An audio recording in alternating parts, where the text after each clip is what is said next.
Former USAF colonel, it looked like an eye and was shedding something like molten metal.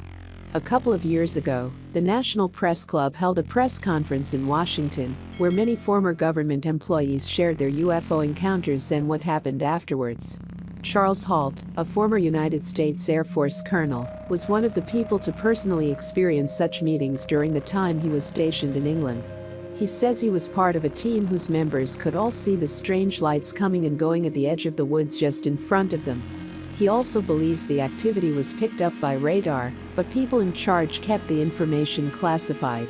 In the video, he tells journalists how the UFOs movement was like nothing they had ever seen before, dispersing itself in 5 pieces in one time, even approaching them in an inquisitive manner.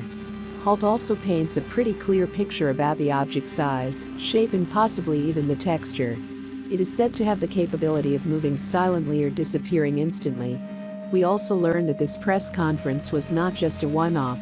Across the globe, former high-ranking officials from many states have come forward sharing their similar UFO sightings and continue to do so on a periodical basis. These are credible people who have been involved in top-secret projects and tests.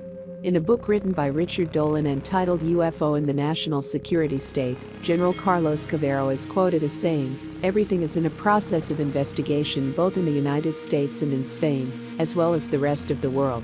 The nations of the world are currently working together in the investigation of the UFO phenomenon. There is an international exchange of data." The Bentwaters incident is a classic case where an apparent intrusion of our airspace was witnessed by serious-minded people within the military and by responsible people doing a responsible job.